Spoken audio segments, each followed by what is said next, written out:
أعوذ بالله من الشيطان اللعين الرجيم بسم الله الرحمن الرحيم الحمد لله رب العالمين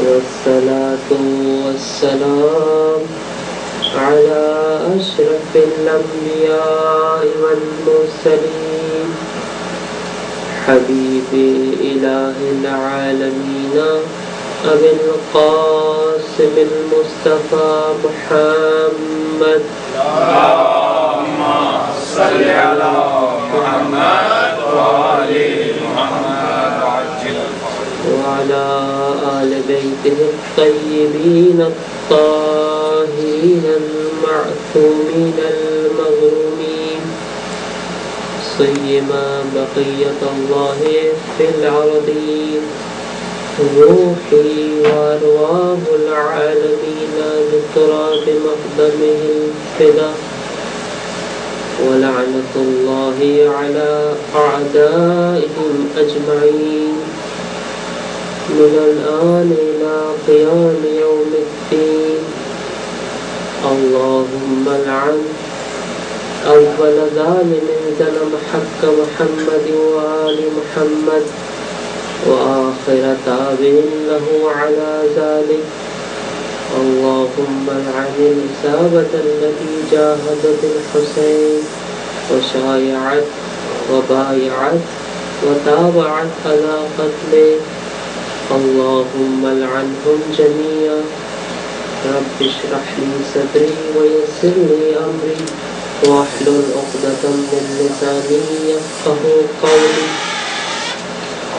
أما بعد فقد قال مولانا أبو عبد الله إمام الحسين عليه السلام اللهم صل على محمد وآل محمد إن الناس عبيد الدنيا والدين لعب على ألسنتهم يهوتون ما درت معايشهم فإذا محسوا بالبلاء قلت ديانون درود پیچھے محمد وآل محمد اللهم صل على محمد وآل محمد وعجل فرجهم. اپنے موضوع پر مباحث کا آغاز کرنے سے پہلے ایک نقطے کی طرف اشارہ کرنا ضروری سمجھتا ہوں.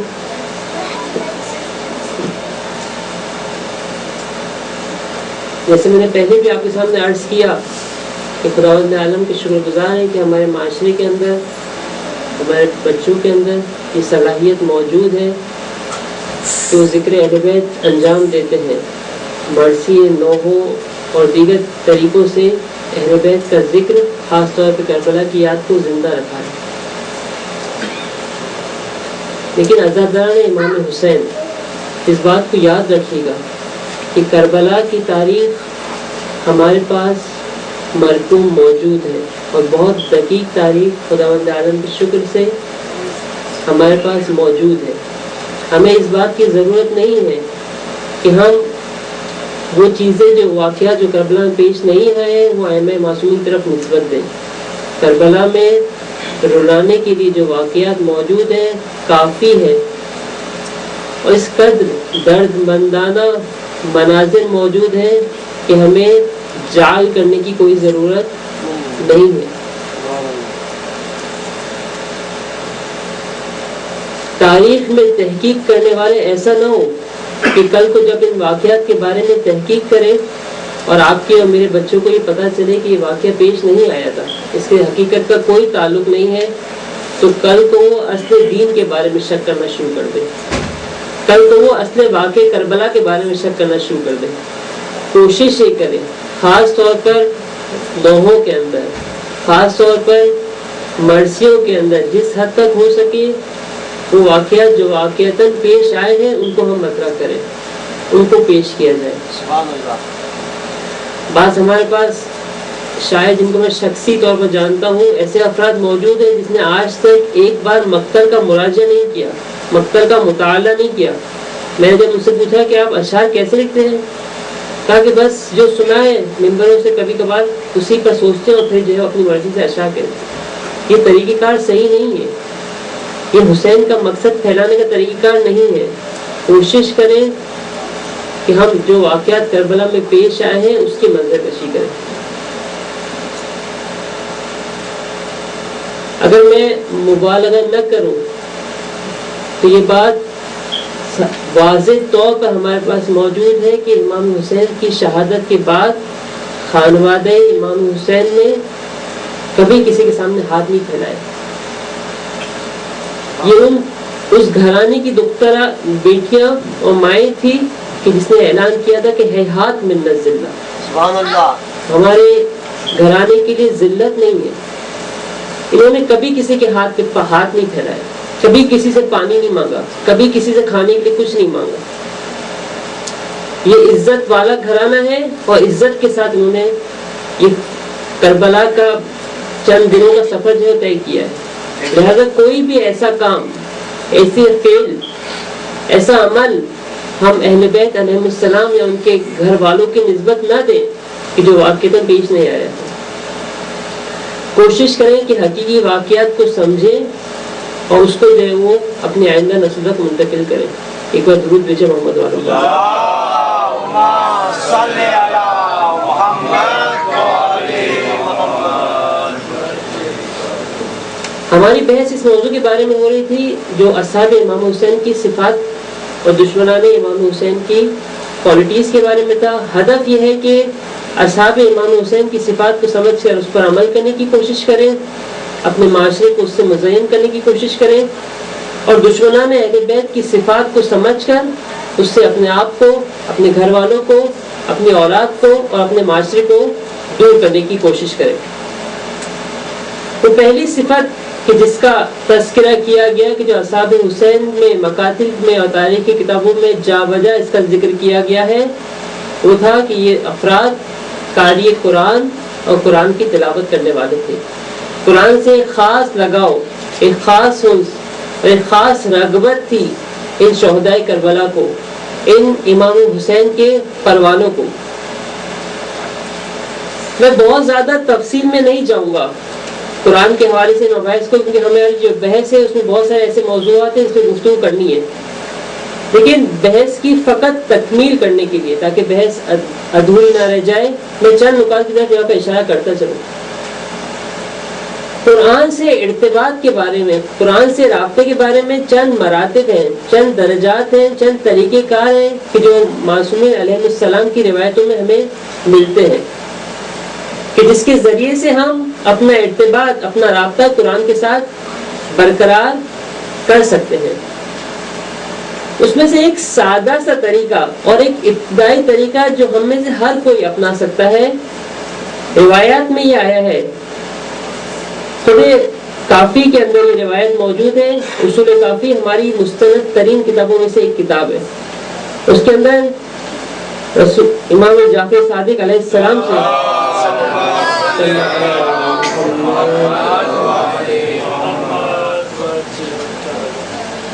یہ روایت ہمارے پاس موجود ہے کہ ینبغی للمرء المسلم ان ينظر الى عہدہ, ایک مسلمان پر یہ واجب ہے, اس پہ یہ سزاوار ہے, اس پہ یہ زیب دیتا ہے کہ وہ قرآن کی طرف نگاہ کرے, قرآن کو دیکھے. خود قرآن کو دیکھنا جو ہے وہ موضوعیت رکھتا ہے, قرآن کی طرف نگاہ کرنا جو ہے وہ موضوعیت رکھتا ہے. یہ خود آپ کی اور میرے اندر اپنے قلب کو نورانی کرے گا, ہماری آنکھوں کو منور کرے گا اس کے نور سے. بعض افراد یہ سوال کرتے ہیں کہ ایسا ہمیں عربی پڑھنے نہیں آتی ہے, آیا قرآن کے ساتھ ہمارے ہم ارتباط قائم کر سکتے یا نہیں کر سکتے؟ حد اکثر چیز جو میں اور آپ ہر کوئی یہ کام انجام دے سکتا ہے وہ خود قرآن کو نگاہ کرنا ہے, قرآن کی طرف دیکھنا بھی عبادت ہے. امام خمینی رضوان اللہ تعالی علیہ اس ماٹے بزرگ کی روح کے درجات کی بلندی کی ایک بار درود بھیجے محمد والا.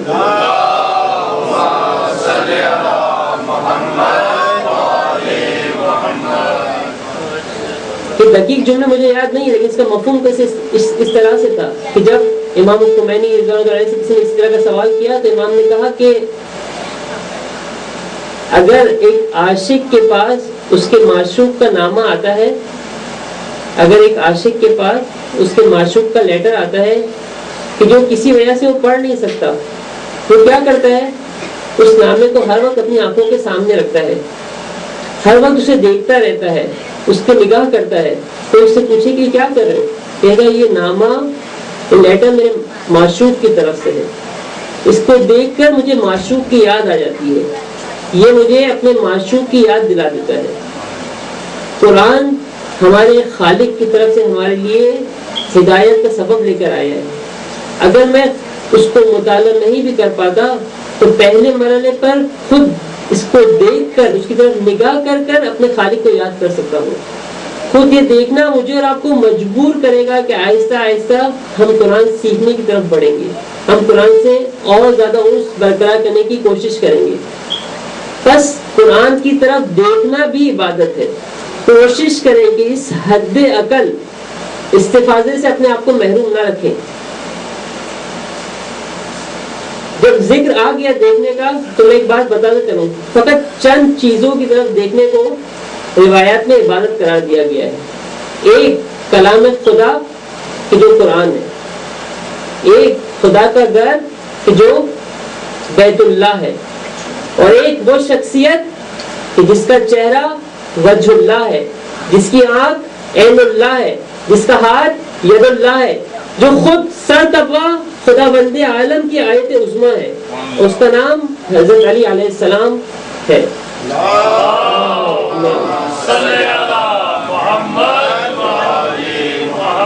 شاید یہ ادعا میں اور آپ کر رہے ہوتے، اگر شاید فقط شیعہ کتابوں کے اندر ہی مل رہا ہوتا تو ہمیں کہا جاتا کہ یہ علی کی محبت میں دیوانے ہو گئے۔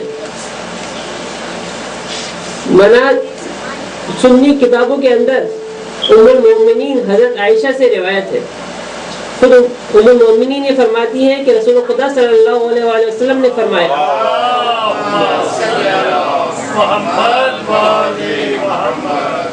النظر الى وجه علی علیہ السلام عبادت، کہ علی کے چہرے کی طرف دیکھنا بھی عبادت ہے، علی کے چہرے کی طرف نگاہ کرنا بھی عبادت ہے۔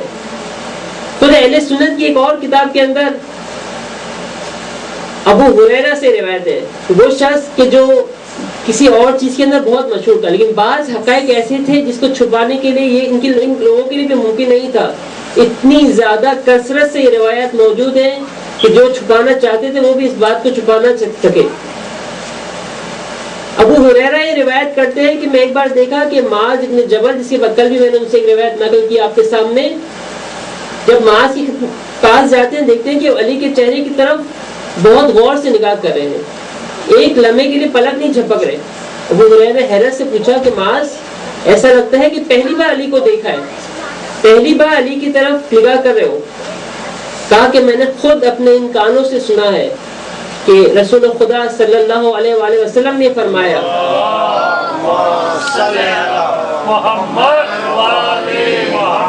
کہ النظر الی وجہ علی عبادہ، کہ علی کے چہرے کی طرف دیکھنا بھی عبادت ہے۔ کیوں علی کے چہرے کی طرف دیکھنا عبادت ہے؟ کیوں بیت اللہ کی طرف دیکھنا عبادت ہے؟ کیوں قرآن کی طرف دیکھنا عبادت ہے؟ کیونکہ سب کے سب آپ کو خدا کی یاد دلاتے ہیں، آپ کو خدا کی طرف لے کے جاتے ہیں۔ یہ سب کے سب آیات خدا ہیں کہ جن کو دیکھ کر ہمیں خدا کی یاد آتی ہے۔ بس نقطہ یہ تھا کہ جس پہلا مرحلہ جو میں اور آپ آسانی سے طے کر سکتے ہیں وہ ہے خود قرآن کی طرف دیکھنا، اس کی طرف نگاہ کرنا۔ ایک اور کام جو میں اور آپ بہت آسانی سے کر سکتے ہیں وہ قرآن کی تلاوت کو سننا ہے۔ جب بھی آپ کو موقع ملے قرآن کی تلاوت کو سننے کی کوشش کریں۔ رات کو سوتے ہوئے اپنے گھر کے اندر تلاوت قرآن چلا دیا کریں۔ ریڈیو میں آپ کے پاس جو اس وقت جو MP3 پلیئرز ہمارے پاس موجود ہیں، مختلف طریقوں سے قرآن کی تلاوت کو اپنے گھر کے اندر جاری رکھیں۔ تیسرا مرحلہ تلاوت قرآن کا مرحلہ ہے کہ انسان آئے اور قرآن کی تلاوت کرے۔ روایات میں موجود ہے کہ جس گھر میں قرآن کی تلاوت کی جاتی ہے آسمان والوں کے لیے وہ گھر ایسا ہوتا ہے جیسے زمین والوں کے لیے آسمان کے ستارے ہوتے ہیں. جس طرح سے ہمارے لیے ستارے چمک رہے ہوتے ہیں، آسمان والوں کے لیے وہ گھر جس میں قرآن کی تلاوت کی جاتی ہے اس طرح سے روشن و منور ہوتا ہے اور چمک رہا ہوتا ہے. بس قرآن کو دیکھنا، قرآن کو سننا، اس کی تلاوت کرنا، اور پھر اگر ممکن ہو جہاں تک قرآن کو حفظ کرنے کی طرف اپنے بچوں کو اور خود اپنے آپ کو دعوت کریں، قرآن کو حفظ کریں. یہ سارے جو ہے مقدمات ہیں کس کام کے لیے؟ اس کام کے لیے کہ ہم قرآن کا غور و فکر کریں، قرآن کا تدبر کریں، قرآن کے بارے میں سوچیں کہ یہ آیت مجھ سے اور آپ سے کیا کہہ رہی ہے. پھر روایات میں میرا مولا علی ابن ابی طالب علیہ السلام نے فرماتا ہے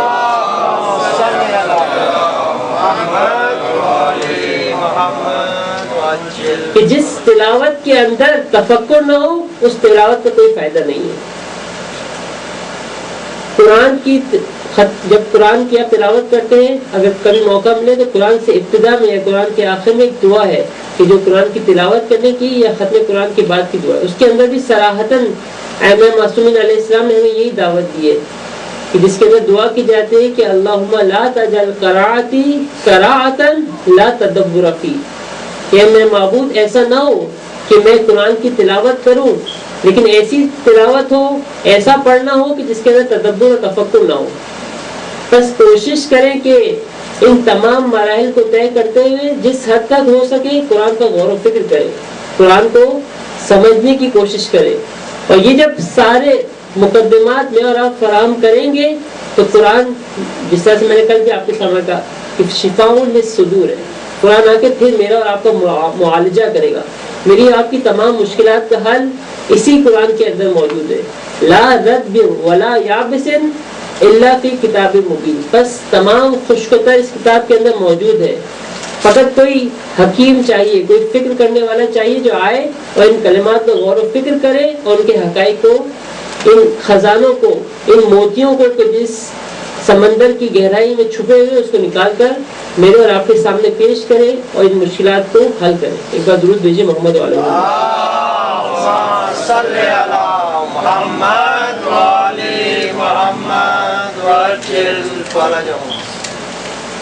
بس یہ ایک صفت اصحاب امام حسین کی آپ کے سامنے ذکر ہوئی، اور صفت یہ تھی کہ یہ اصحاب قرآن کریم کی تلاوت کرنے والے، قاری قرآن اور قرآن کا درس دینے والے اصحاب تھے. مجھے نہیں معلوم کہ آئندہ دنوں کے اندر موقع ملے گا کہ ہم زیادہ تفصیل کے ساتھ دیگر صفات کو یہاں پر گفتگو کر سکیں گے اس کے بارے میں. فقط میں اشارتاً کچھ صفات کے بارے میں عرض کروں اور پھر آج انشاءاللہ ہم دشمنان امام حسین کی ایک کوالٹی کے بارے میں ڈسکس کرنا چاہتے ہیں کہ جس کی وجہ سے وہ امام حسین کے مقابلے میں آ کے کھڑے ہوئے تھے. امام حسین کے اصحاب کی ایک اور خوب یہ ہے کہ وہ عبادت گزار، نماز گزار اور شب زندہ دار تھے. نماز سے خاص قسم کا انس اور لگاؤ تھا ان لوگوں کو. اس کے علاوہ شجاع اور بہادر لوگ تھے، خوف ان کے دلوں کے اندر نہیں موجود تھا. باپ بصیرت لوگ تھے، واقعات کو سمجھنے والے، سیاسی بصیرت رکھنے والے، حالات کو جاننے والے لوگ تھے کہ اس وقت کیا حالات پیش آ رہے ہیں. بعض لوگوں سے جب کوفے میں، بعض لوگوں سے جب مدینے میں کہا جاتا تھا کہ امام حسین جنگ کے لیے جائیں، کیوں ساتھ نہیں دیتے ہو؟ کہتے ہو نہیں یہ ابھی جنگ نہیں ہوگی، یہ جو ہے معمولی سا واقعہ ہے، حل ہو جائے گا مسئلہ. وہ لوگ شناخت نہیں رکھتے تھے کہ یہ واقعات کس قدر سنگین ہے، لیکن یہ اصحاب امام حسین بابصیرت لوگ تھے، سمجھدار لوگ تھے. ان کو معلوم تھا کہ واقعات کس سمت میں جا رہے ہیں. اور ایک اور نقطہ جو بہت حائز اہمیت ہے وہ یہ ہے کہ موقع شناس لوگ تھے. اپنی ذمہ داریوں کو جو خداوند عالم نے ان کو موقع دیا اس کو صحیح معنوں میں یوٹیلائز کیا، فرصت کے لمحوں کو ضائع ہونے نہیں دیا. جیسے جناب حور کے واقعہ آپ نے بارہا سنا ہوگا کہ جب حضرت حور علیہ السلام کو یہ احساس ہو گیا کہ میں غلطی پر ہوں تو پھر اس کے بعد انہوں نے پھر کوئی موقع ضائع نہیں کیا. یہ وہ چند صفات ہے کہ جب انشاءاللہ اگر ان چند دنوں میں موقع ملا یا اگر بعد میں کبھی موقع ملا تو انشاءاللہ ہم تفصیل سے، جس طرح سے ہم نے قرآن کے حوالے سے گفتگو کی تھی، ان تمام کے بارے میں تاریخ کے ہمارے پاس واقعات موجود ہیں جس کا ہم بررسی کر سکتے ہیں کہ کربلا میں سارے واقعات پیش آئے تھے. یہ ایک جانب اصحاب امام حسین کی چند صفات اور کوالٹیز تھی. اب ہم آتے ہیں کربلا کے سکے کے دوسرے رخ کی طرف. وہ افراد کہ جو امام حسین کے مقابلے میں آ کے کھڑے ہوئے تھے، جو جس رسول کا کلمہ پڑھتے تھے اسی رسول کے نواسے کو قربتاً الی اللہ شہید کرنے آئے ہوئے تھے۔ ایسا کیوں ہوا؟ تاریخ ایک عبرت ہے، تاریخ ایک نصیحت ہے۔ دوستو، تاریخ کا جب مطالعہ کریں تو ان تمام چیزوں کو مد نظر رکھیں کہ یہ واقعات فقط ایک دفعہ پیش نہیں آتے، یہ واقعات تکرار ہونے والے ہوتے ہیں۔ میرا اور آپ کا کام یہ ہے کہ ان تاریخی واقعات سے عبرت حاصل کریں۔ میرا مولا امیر المومنین علی ابن ابی طالب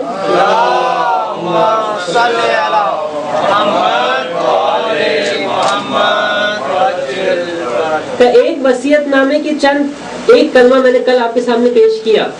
وہ وصیت نامہ تھا جو آخر وقت میں میرے مولا نے امام حسن امام حسین تو مستقیماً اور غیر مستقیم تمام ماننے والوں کو بیان کیا تھا۔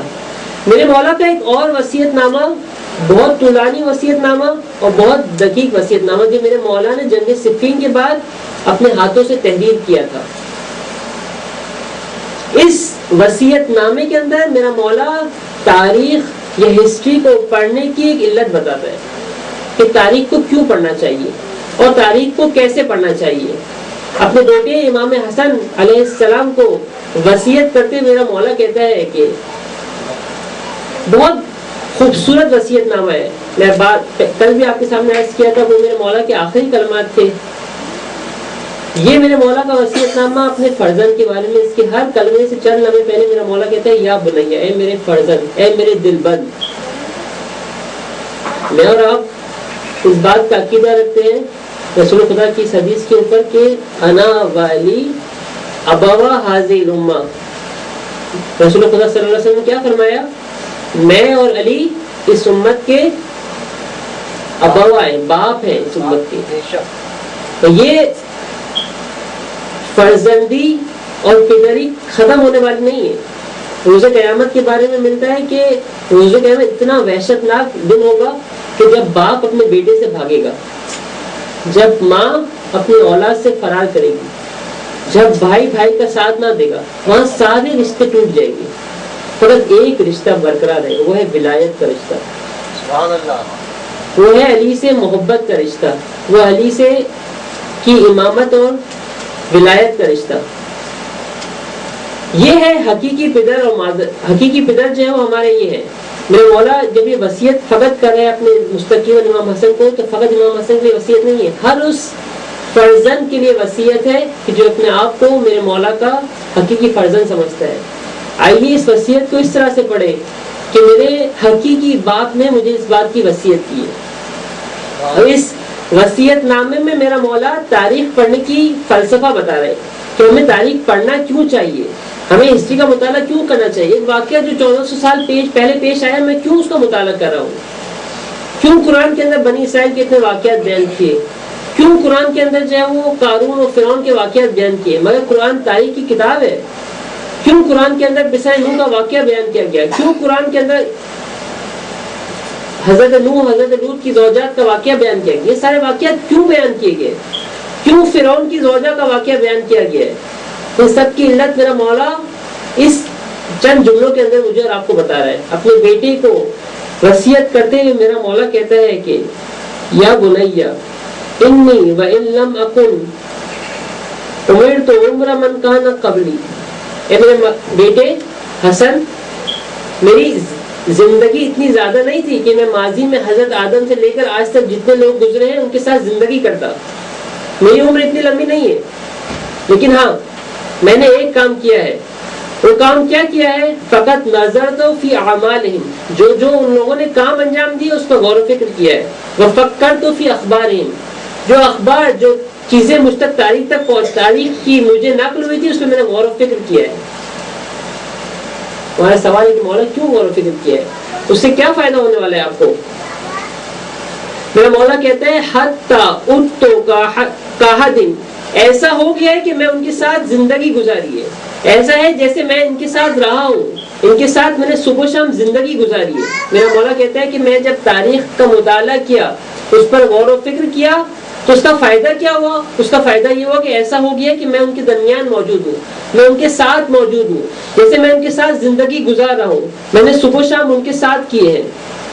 اب میرا مولا کہتا ہے کہ اس طرح سے ہو چکا ہے کہ جیسے میری عمر، علی کی عمر جو ہے وہ 60 سال کو قریب تھی. علی علیہ السلام یہ فرماتے ہیں کہ میں ایسا ہو گیا ہوں کہ میں نے ہزاروں سال زندگی کی ہے، کیونکہ آدم سے لے کر اب تک جتنے لوگ گزرے ہیں ان کی تاریخ کا میں نے مطالعہ کیا، اس کو غور و فکر کیا، اور اس کو جو ہے تمہارے لیے بیان کر رہا ہوں. اس کے بعد میرا مولا ایک بیان کرتا ہے کہ میں اس تاریخ میں سے جو خوبصورت چیزیں تھی، جس کا خلاصہ تھا، وہ تمہارے لیے بیان کر رہا ہوں. اس وصیت نامے میں میرے مولا نے پوری تاریخ کو جو ہے وہ بہت ہی خلاصہ کر کے اس کے اہم نکات جو ہے اپنے فرزند کے لیے تعلیم کیے. ہدف اصلی یہ تھا میرے مولا کا، یہ نقطہ کہ تاریخ کا مطالعہ کرو، اس طریقے سے مطالعہ کرو کہ در حقیقت تم ان کے ساتھ زندگی گزار رہے ہو، تم ان کے ساتھ رہ رہے ہو. تمہارا ایک ایک واقعہ، تم اپنے آپ کو، اپنی صفات کو چیک کرو اور دیکھو کہ اگر تم مثلا جب کربلا کا مطالعہ کرو تو اپنے آپ کو جا کے کربلا کے اندر 61 ہجری میں رکھ دو کہ جب اگر تم جو ہے اس خدا تمہیں توفیق دیتا کہ 61 ہجری میں سرزمین کربلا پہ موجود ہوتے، تو اپنے آپ کو یہ چیک کرو کہ میں کہاں پر ہوتا، میں کس فوج میں ہوتا، میرا تعلق کس خیام سے ہوتا. آیا میں خیام حسینی میں ہوتا، یا خدا نہ خواستہ میرا تعلق ان لوگوں میں سے ہوتا کہ جو لشکر کی دوسری طرف موجود ہے. جب تم امام علی علیہ السلام کی سیرت کا مطالعہ کرو تو یہ دیکھو کہ تم کس کی طرف ہوتے. آیا امیر المومنین کی طرف ہوتے تو دوسری طرف ہوتے کہ جہاں پر بڑے بڑے بزرگان جو ہے وہ موجود تھے. تاریخ ترقی مجھے اور آپ کو درس دے رہی ہے، تاریخ مجھے اور آپ کو بتا رہی ہے کہ ہو سکتا ہے کہ نوح کا بیٹا ہو لیکن وہ حق پر نہ ہو سکتا ہے کہ نبی کی زوجہ ہو لیکن وہ حق پر نہ ہو سکتا ہے کہ فرعون کے دربار میں فرعون کی زوجہ ہو لیکن اس اعلیٰ مرتبے میں فائز ہو کہ جو قرآن جو ہے اس کو مومنین کے لیے بطور نمونہ و مثال پیش کر رہا ہے. تاریخ کے اندر جب بنی اسرائیل کے واقعات آپ میں پڑھیں، قرآن نے کثرت سے بنی اسرائیل کے واقعات ذکر کیے. یہ سب ہمارے لیے درس عبرت ہے. ان چیزوں کو پڑھتے ہوئے ایک بار یہ غور کریں کہ واقعات کیوں پیش آئے، اس کے پیچھے کیا حقائق موجود تھے، اور اگر میں ان واقعات کے درمیان ہوتا تو کیسے اپنے آپ کو حق کا حامی بناتا اور باطل کا مخالف بناتا. یہ ہے تاریخ کی عبرت کہ جو مجھے اور آپ کو سیکھنی ہے. اور کربلا کو پڑھتے ہوئے اس درس کو مجھے اور آپ کو حاصل کرنا ہے. ہمیں کربلا اس طرح سے منانی ہے، اس طرح سے کربلا سے درس حاصل کرنا ہے، اس طرح سے کربلا سے عبرت دینی ہے. دوستو ایک ایسا خطرناک جملہ جو واقع کربلا کے بارے میں جب میں سوچتا ہوں تو میرے رونگٹے کھڑے ہو جاتے ہیں. آج میں اور آپ اپنے زمانے کے امام کے منتظر ہیں. میں اور آپ امام کو عریضے لکھتے ہیں کہ مولا ہم حاضر ہیں، آپ کی خدمت کے لیے حاضر ہیں، آپ ظہور کیوں نہیں کرتے؟ عجل عجل کے نعرے اور شعار میری اور آپ کی زبانوں سے جاری ہے. الغوث الغوث کی پکار میری اور آپ کی زبان سے جاری ہے. 61 ہجری یا 60 ہجری کے اختتام پر کوفے کی بھی یہی حالت تھی. کوفہ حد اقل 18,000 لیٹرز میرے مولا کو کوفے والوں کی جانب سے جاتے. جو چیز بہت زیادہ خطرناک ہے یا کریٹیکل ہے واقع کربلا کے بارے میں، امام حسین کو شہید کرنے کے لیے شام سے لشکر نہیں آیا تھا. اکثریت کوفے والوں کی تھی. وہ کوفہ کہ جس نے علی علیہ السلام کی حکومت کو دیکھا تھا، وہ کوفہ کہ جو محبان اہل بیت ہونے کا دعویٰ کرتا تھا. اگر شام سے لشکر آیا ہوتا جس میں 40 سال معاویہ نے حکومت کی تھی اور بغض اہل بیت لوگوں کے دلوں میں بھرا ہوا تھا اور اسلام کو ان سے دور رکھا تھا، تو شاید بہت آسانی سے میں اور آپ ان واقعات سے گزر جاتے. لیکن عجیب یہ ہے کہ امام کے مقابلے میں وہ لوگ کھڑے ہوئے تھے کہ جنہوں نے علی علیہ السلام کی حکومت کو دیکھا تھا، جنہوں نے علی علیہ السلام کو قریب سے دیکھا تھا. وہ لوگ اہل بیت کی مظلومیت کا جشن منانے کوفہ کے بازاروں میں آئے ہوئے تھے. جس نے دیکھا تھا کہ علی کی بیٹی تفسیر قرآن کا درس دیتی ہے. میرا مولا روز عاشور، یہ تاریخی حقائق ہے، روز عاشور میرے مولا نے جو خطاب دیا اس میں ایک مرتبہ میرا مولا 4 افراد کے نام لے کے کہتا ہے، مثلا شیخ ابن ربیع اور دیگر 4 افراد کے نام لیے میرے مولا نے، اور پھر میرا مولا کہتا ہے کہ مگر تم لوگوں نے مجھے نامہ نہیں لکھا تھا، مگر تم لوگوں نے مجھے لیٹر نہیں لکھا تھا کہ آؤ کوفہ میں کھیتی آمادہ ہے، پھل پک چکے ہیں، آپ آئیں اور حکومت جو ہے آپ کو بالکل آمادہ ہے، ہم آپ کا ساتھ دینے کے لیے تیار ہیں. اس موقع پر اس شیخ ابن ربیع نے انکار کر دیا. مولا نے وہ لیٹر جس میں اس کا نام اور سائن تھی وہ اس کو بتایا، مگر یہ لیٹر کن لوگوں نے لکھے تھے؟ یہ جو 18,000 نامے میرے پاس آئے ہوئے ہیں وہ کن لوگوں نے لکھے تھے؟ بس یہاں آ کر کربلا بہت سخت ہے، بہت بڑی عبرت ہے میرے اور آپ کے لیے، اور میرے اور آپ کے لیے سمجھنا بہت ضروری ہے کہ ایسا کیوں ہوتا ہے کہ ایک عبید اللہ ابن زیاد کے آنے سے تاریخ اس طرح پلٹ جاتی ہے، تاریخ اس طرح اپنا رخ چینج کر لیتی ہے. وہ 18,000 یا 30,000 کے قریب افراد کے جو مسلم ابن عقیل کا ساتھ دینے کے لیے آمادہ ہیں، ان میں سے کوئی نہیں. فقط مغرب کی نماز میں جو مسلم کے پیچھے نماز پڑھ رہے تھے، عشاء کی نماز ابن زیاد کے پیچھے پڑھ رہے. یہ چند گھنٹوں میں کیا ہو گیا؟ یہ کیسے اتنی بڑی تبدیلی واقع ہو گئی؟ یہ کیوں ایسا ہو گیا کہ دوستان اہل بیت دشمنان اہل بیت میں تبدیل ہو گئے؟ اور یہاں پہ انسان ایک خطر محسوس کرتا ہے کہ کیا مجھے کوئی ویکسینیشن لگا ہوا ہے کہ میں اس بیماری کو دور کیا ہے اپنے آپ سے، میں نے اپنے آپ کو حفظ کر لیا ہے، میں نے اپنے آپ کو سیف کر لیا ہے کہ کہیں خدا نہ خواستہ جب میرے زمانے کا امام مجھے پکارے گا تو آج جو میں اللہ جل آنے گا میں کس قدر استقامت دکھا سکوں گا، میں کس قدر اپنے مولا کا ساتھ دینے کے لیے آخر دم تک استقامت دکھا سکوں گا. کیسے چیک کیا جائے، کیسے اپنے آپ کو تولا جائے کہ میں اس وقت کس مقام پر کھڑا ہوں. یہ ہے کربلا کی عبرت، یہ ہے وہ درس کہ جو مجھے اور آپ کو کربلا سے لینا ہے.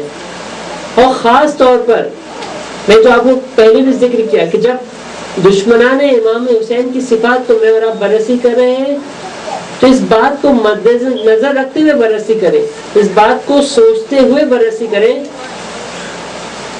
کہ ان چیزوں کو مجھے اور آپ کو اپنے آپ سے دور کرنا ہے. کوفہ میں پھیلنے والے وائرس فقط کوفہ سے مخصوص نہیں تھے، یہ ہر شخص کو لگ سکتے ہیں کہ جو ادعا کرتا ہے، یہ دعویٰ کرتا ہے کہ میں اپنی ولی کی حمایت کے لیے آمادہ ہوں. آج پوری دنیا میں ایک شور ہے کہ افریقہ کے کچھ ممالک کے اندر ایک وائرس جس کا نام ایبولا ہے وہ پھیلا ہوا ہے. آپ سب نے نام سنا ہوگا.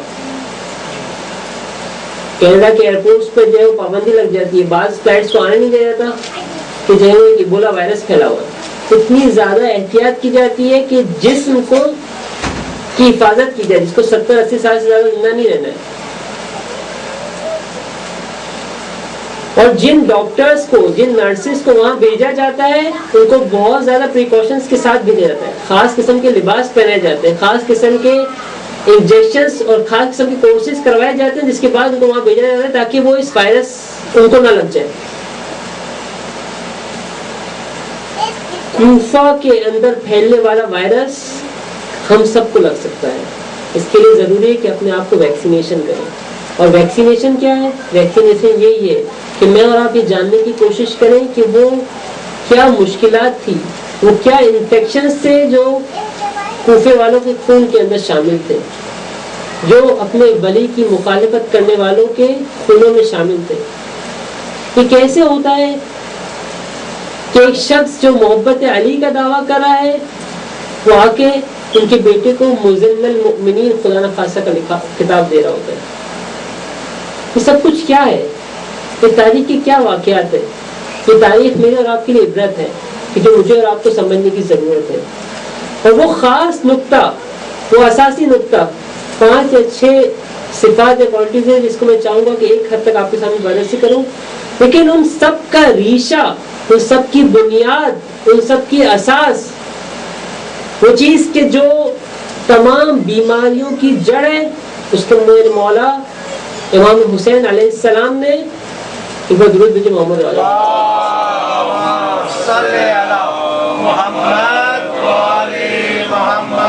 اپنے اس جملے میں بیان کیے. یہ خطبہ امام کا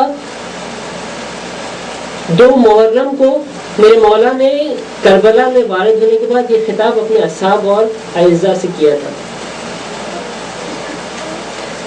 اس خطبے کا ایک ایک جملہ بہت قیمتی ہے. ایک ایک جملہ اس قابل ہے کہ انسان سنہری حروف سے لکھے اس کو. ایک ایک جملہ کافی ہے کہ ہم فریم بنا کے اپنے گھروں پہ اس کو زینت بنائیں، اس کی اپنے بچوں کو ان جملات کو حفظ کرائیں. اس کا ایک ایک جملہ اس قابل ہے. میں فقط سرنامہ کلام میں جو ابتدائی ٹکڑا آپ کے سامنے پیش، ایک ٹکڑا جو اس کا آپ کے سامنے پیش کیا، اس کی دوبارہ تلاوت کرتا ہوں، ایک معنی کرتا ہوں اور آپ کی زحمتوں کو آج کے دن کے لیے تمام کرتا ہوں. میرا مولا کہتا ہے کہ الناس عبید الدنیا. میرے مولا نے کلمہ جنگ الناس کا استعمال نہیں کیا ہے. نہ کہا کہ تم لوگ جو اس وقت میرے مقابلے میں کھڑے ہو، نہیں کہا کہ مثلاً کوفے والے جو ہے اس طرح کے ہیں، نہیں کہا کہ بنو امیہ اس طرح کے ہیں. کہا الناس، ایک قاعدہ کلی میرا مولا مجھے اور آپ کو دے رہا ہے. الناس عبید الدنیا. دنیا کے لوگ جتنے بھی مخلوقات ہیں اس دنیا کے اندر، سب کے سب عبید کہتے ہیں غلام کو. غلام کا کام کیا ہوتا ہے؟ جیسا آقا کہتا ہے چش یسر، آگے سوال نہیں کرتا کہ یہ کیوں اور وہ کیوں نہیں. جو آقا نے کہا اس کو فالو کرنا ہے. میرا مولا کہتے ہیں کہ دنیا میں رہنے والے تمام لوگ دنیا کے غلام ہیں، دنیا کے بندے ہیں. شاید پہلے بھی میں نے آپ کے سامنے عرض کیا، میں قرآن کے بارے میں کہہ چکا ہوں شاید آپ کو اشارتاً، کہ جب قرآن کی تلاوت کریں تو ایسا تلاوت کریں جیسے آپ سے خطاب ہو رہا ہے، قرآن آپ سے بات کر رہا ہے. تو یہ کلمہ میں اور آپ پڑھیں الناس عبید الدنیا. میرے مولا کا مولا جو ہے وہ عدل قرآن ہے. میرا قلب ابو کا ثقلین جو ہے وہ دونوں آپس میں جدا نہیں ہو سکتے. روایت امام حسین، یہ تمام ائمہ کی جب روایت تلاوت کریں تب بھی اسی طرح سے تلاوت کریں کہ مولا آپ سے خطاب کریں. تھوڑی دیر کے لیے اس کلمہ ناز کو ہٹائیں اور سوچیں کہ میں اپنا نام رکھتا ہوں کہ میں حسنین عبید الدنیا، میں جو ہے دنیا کا غلام ہوں، دنیا کا بندہ ہوں، دنیا کا مطیع و فرما بردار ہوں، دنیا کے ہاتھوں میں مجبور ہوں. جو دنیا چاہتی ہے مجھ سے وہ کام لیتی ہے. تو مولا ہم تو دین کا نام لیتے ہیں، ہم تو دین کے نعرے لگاتے ہیں، ہم تو دین کا شعار دیتے ہیں. مولا کہتے ہیں ہاں مجھے معلوم ہے تم دین کے نعرے لگاتے ہو، تم دین کا شعار دیتے ہو. دین کو تم نے کیا بنایا ہوا ہے؟ الدین لائق علی السنتہم. لائق کہتے ہیں جب انسان شہد چاٹتا ہے یا کوئی بھی اس طرح کی چیز بچے کو آپ چٹاتے ہیں، کس طرح چٹاتے ہیں؟ انگلی میں ذرا سا لے کے اس کی زبان پہ جو ہے اس کو مزہ آتا ہے خالی. صرف چرب زبانی کا ایک ذریعہ ہے تمہارا. اس دین کو بھی تم لوگوں نے دنیا کو کمانے کا ذریعہ بنایا ہوا ہے. دین فقط اس حد تک تم استعمال کرتے ہو جب تک تمہاری دنیا سلامت اور جاری ہے. جب تک دین اور دنیا میں ٹکراؤ نہیں ہوتا تم دین کی باتیں کرتے رہتے ہو، دین کے نعرے لگاتے رہتے ہو، ظاہری طور پر اپنے آپ کو دیندار معرفی کرواتے رہتے ہو. سوال اس وقت پیش آتا ہے جب دین اور دنیا کا ٹکراؤ ہو جائے، جب آپ کو کسی ایک کا انتخاب کرنا پڑے. میرا مولا اس جملے میں یہ فرماتا ہے کہ یموتونہ ما درت معاشہم، جب تک ان کی معیشت، ان کا بزنس، ان کی جاب یہ سب چل رہا ہوتا ہے تو دیندار ہیں یہ لوگ، دین کے نعرے لگا رہے ہیں. جب تک کوفے والوں کے پاس عبید اللہ ابن زیاد نہیں آیا تھا سب دیندار تھے، سب حسین کے ساتھی تھے، سب مسلم کے پیچھے نماز پڑھ رہے تھے. ایک عبید اللہ کے آنے سے جب جانوں کو خطرہ لاحق ہوا جب اپنی مال و دولت کو خطرہ لاحق ہوا تو میرا مولا کہتا ہے کہ فَإِذَا مَحَّسُوا بِالْبَلَاءِ، جب ان کا امتحان لیا جاتا ہے، جب کٹھن مرائل آتے ہیں، قَلَّتْ دَيَّانُهُمْ، تو ان لاکھوں ہزاروں میں سے فقط 72 آتے ہیں کہ جو دین کے ولی کا ساتھ دیتے ہیں، دین کے حقیقی امام کا ساتھ دیتے ہیں. بس یہ وہ حقیقی وائرس ہے کہ اگر میں نے اپنے آپ کو، ہم سب نے اپنے آپ کو، اس معاشرے نے اپنے آپ کو اس بیماری سے دور نہیں رکھا تو یہ بہت خطرناک ہے. پھر میرے مولا کے بقول، پھر اصدق الصادقین کے اس قول کے بقول قلت دیانو، اگر حب دنیا سے، جس کے بارے میں روایت میں آیا ہے کہ رأس کل خطیہ، تمام برائیوں کی جڑ اور ماں حب دنیا ہے، دنیا کی محبت ہے، کہ اگر یہ دنیا کی محبت کا ایک ذرہ میرے اور آپ پہ رہا تو اسی حد تک جتنی حب دنیا ہوگی اتنا ہی آپ اس کے مقابل میں خدا اور اس کے ولی کی میں اور آپ مخالفت پہ آمادہ ہو جائیں گے بہت آسانی سے. اس موضوع پہ گفتگو کرنا بہت سخت ہے، کیونکہ جو شخص خود اس مرض میں مبتلا ہو اس کے لیے اس کے بارے میں گفتگو کرنا، اس کا معالجہ کرنا بہت سخت ہے. میں پہلے بھی آپ سے عرض کر چکا ہوں کہ ہم ان کلمات کا استفادہ کرنے کی کوشش کریں گے، ان لوگوں سے کی کلمات کا استفادہ کرنے کی کوشش کریں گے کہ جنہوں نے دنیا کو 3 طلاقیں دے دی. غرت غیری، میرا مولا کہتے ہیں کہ جا کسی اور کو دھوکا دے. اب علی کے دھوکے میں آنے والا نہیں ہے.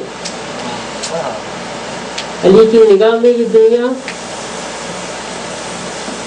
علی کی نگاہ میں دنیا کسی حیوان کے منہ سے نکلنے والے لعاب سے زیادہ پست ہے. سبحان اللہ، سبحان اللہ.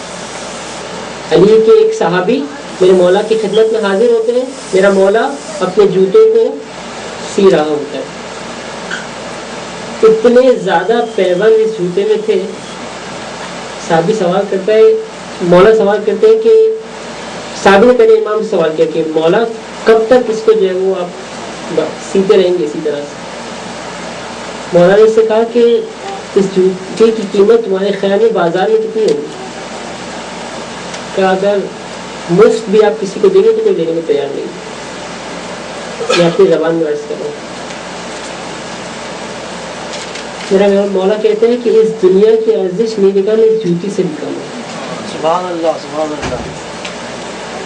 نعرہ حیدری، یا علی یا علی یا علی مدد حق حیدر. بس استفادہ اس شخصیت کی کلمات سے کریں گے کہ جو خود دنیا کو صحیح معنوں میں درک کر چکا ہے، دنیا کو جانتا ہے کہ کیسے اس سے جنگ کرنی ہے، کیسے اس سے مقابلہ کرنا ہے. تو باقی نکات کو کہ جو دشمنان امام حسین کے اندر صفات موجود ہیں انشاءاللہ کبھی اور موقع میں ہم ذکر کریں گے. انشاءاللہ کا 1 یا 2 دن ہم اسی موضوع کے اوپر کہ حب دنیا کیسے اس نے جو وہ اصحاب جو ظاہراً اصحاب ائمہ تھے امام حسین سے پہلے یا کربلا سے پہلے، کہ اپنے آپ کو شیعہ اور اہل بیت کا محب کہتے تھے، ان کو صف امام حسین سے لے کر صف مقابلے امام حسین پر لے کر چلا گیا. اس کے لیے کیا خوبی تھی اور روایات میں اس کی کیا علامتیں بیان کی گئی ہیں، اور میں اور آپ اس مرض کا کیسے علاج کر سکتے ہیں. کچھ حد تک اس کے بارے میں گفتگو کرنے کی کوشش کریں. ایک بار درود بھیجو محمد اللہم صلی علی محمد و آل محمد وعجل فرج. آج شب جمعہ ہے. روایات میں شب جمعہ امام حسین کی زیارت کے لیے مخصوص قرار دیا گیا ہے.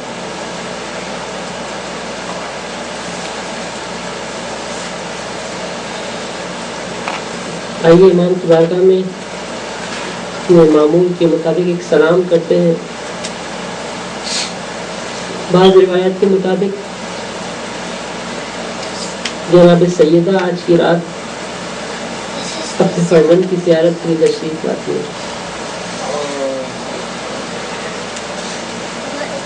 ملائکہ منتظر ہوتے ہیں کہ انہیں اجازت ملے جوڑ کے جوڑ قافلے بارگاہ حسینی میں ایک سلام پیش کرنے کے لیے پہنچ رہے ہوتے ہیں.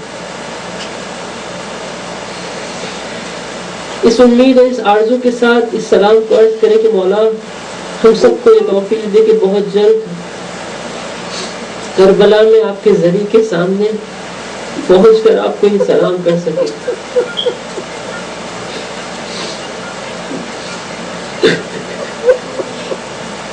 کاش ایسا ہو جائے کہ اس سال 40 پر ہمیں توفیق نصیب ہو جائے کہ اپنے آقا اور مولا کو جناب زینب کی سیرت پر عمل کرتے ہوئے 40 کے دن زیارت کر دیں. آئیے خلوص دل کے ساتھ، دل کی گہرائیوں کے ساتھ السلام علی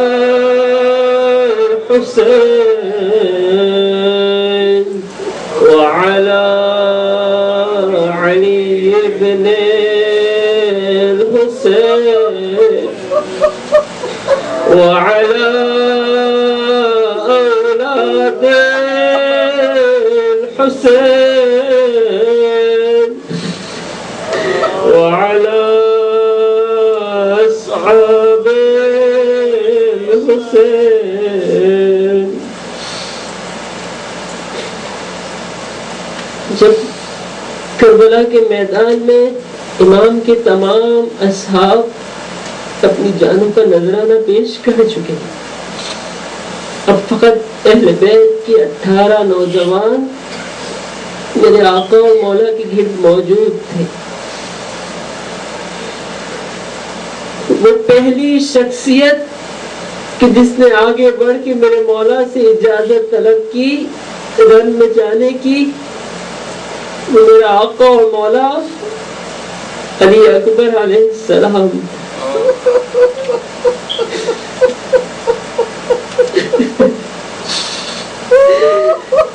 روح کے جملے یہ ہے کان اصبح الناس وجحا وخلقا. علی اکبر صورت اور سیرت دونوں میں بہت خوبصورت تھے.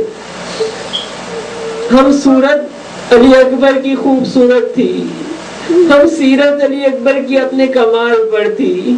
یہ جاہو جلال و حشم رکھنے والا یہ بااخلاق فرزند اپنے بابا کی خدمت میں حاضر ہوتا ہے اور اپنے بابا سے اذن جہاد طلب کرتا ہے. روایات کے جملے یہ ہیں قسم بخدا حسین نے ایک لمحے بھی درنگ نہیں کیا، ایک لمحے کے لیے بھی حسین رکے نہیں.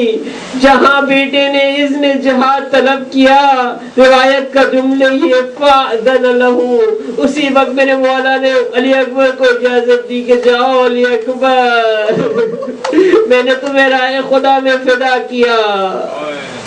ایک بار یہ جملہ کہنے کے بعد میرے مولا نے ایک مایوسانہ نگاہ علی اکبر کے چہرے پہ کی اور گریہ کرتے ہوئے یہ کہا اللہم اشہد فقط برز الیہم غلام اشبہ الناس خلقا وخلقا ومنطقا رسول اللہ. اے لوگوں، اے خداوندہ تو گواہ رہنا، اس امت ظالم کی طرف اس فرزند کو بھیج رہا ہوں جو خلق میں اور فکر و افکار میں رسول خدا کے مشابہ تھا. ارے جب ہم چاہتے تھے کہ رسول کی زیارت کریں اپنے اس فرزند کی زیارت کر لیتے تھے. ارے رسول کی یہ شبیہ، رسول خدا کا یہ کی ملتی جلتی شبیہ آج مسلمانوں کی طرف بڑھنا شروع ہوئی ہے. اور روایات کا جملہ یہ ہے جہاد کرتے کرتے علی اکبر پر ایک بار تھکاوٹ طاری ہوئی. علی اکبر پلٹ کے اپنے بابا کی خدمت میں آتے ہیں اور کہتے ہیں بابا کاش پانی کی سبیل ہو جاتی. مجھے نہیں معلوم وہ بیٹا کہ جس نے آج تک اپنے بابا سے کچھ طلب نہیں کیا تھا یہ کیا راز و رمز ہے کیا آج وسط میدان جو پلٹ کے اپنی بابا کی خدمت میں آتا ہے. ارے باپ نے اتنا کہا علی اکبر جاؤ جنگ کے لیے بہت جلد تمہارے نانا تمہیں سیراب کریں گے حوض کوثر سے. ایک بار علی اکبر دوبارہ سے جنگ کے لیے جاتے ہیں. علی کی شجاعت کے منظر لوگوں نے دیکھے لیکن تھوڑی دیر بعد میدان کربلا میں یہ صدا گونجی یا بتا علیک منی سلام. یہ امام حسین اے میرے بابا شبیہ پیغمبر کا سلام قبول کرے. اور اس کے بعد علی اکبر کا جملہ یہ تھا کہ نانا رسول اللہ موجود ہے بابا آپ کو سلام دے رہے ہیں اور کہہ رہے ہیں حسین آ جاؤ ہمارے پاس بہت دیر ہو گئی ہے. ارے علی اکبر کی صدا کا سننا تھا. یہ باپ اپنے بیٹے کی بارگاہ میں جانا شروع کرتا. تھوڑی دیر کے لیے سوچے گا کتنا سخت ہے ایک باپ کے لیے ایک ایسے بیٹے کے جنازے میں جانا کہ جس کو خداوند عالم نے اس طرح سے تیار کیا ہو کہ جو شبیہ رسول ہو کہ جس سے بہت امیدیں وابستہ ہو. علی اکبر کی بارگاہ میں جاتے روایات کا جملہ یہ تھا علی اکبر کے سر کو اپنی گود میں رکھا اور اپنے گالوں کو علی اکبر کے گال میں رکھا اور پھر عمر سعد کو لعن کرتے ہوئے کہتے کہ اے عمر سعد کہ جس طرح سے تو نے میری اولاد کو شہید کیا خداوند عالم تیرے رحم قط کرے. انا للہ وَإِنَّا إِلَيْهِ رَاجِعُونَ. بِذَنبِ قَضَائِهِ وَتَسْلِيمًا لِأَمْرِهِ لَا مَعْبُودَ سِوَاكَ. بِاسْمِكَ الْعَظِيمِ الْأَعْظَمِ الْعَزِيزِ الْعَجِيبِ الْأَكْرَمِ. يا الله يا الله يا الله يا الله يا الله يا الله يا الله يا الله يا الله يا الله. میرے پروردگار ہمارے نوجوانوں کو سیرت علی اکبر پڑھنے سمجھنے اس کے مطابق عمل کرنے کی توفیق عطا فرما. اے میرے معبود آج کی دنیا میں جب استعمار اور ظالم قوتیں ہمارے جوانوں کو برائی کی طرف دعوت دے رہی ہے تو حضرت علی اکبر کا واسطہ ہمارے ان نوجوانوں کی حفاظت فرما. تو حقیقی معنوں میں امام حسین کی سیرت پر چلنے والا بنا دے. میرے معبود اپنے آخری حجت امام زمانہ کے ظہور میں تعجیل فرما اور ان کے حقیقت انصاف مسکراہٹ ماتم حسین.